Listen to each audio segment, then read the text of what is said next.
otherwise known as Torpedo. Torpedo! Yay! Tony's been with Muni for 16 years and has been at cable cars for 13 years, 4 kids. And why did he choose to become a grip? He's been around here since he was a kid.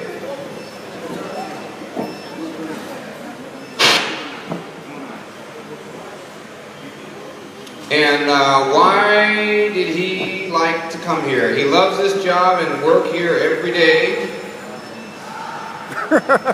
And he owns, now one thing about him that most of us know, but Tony owns 2 historic Muni buses. One of them is a GMC and the other one is a Mack. So he's a historian of the system. Mr. Antonio Marquardt. Woo!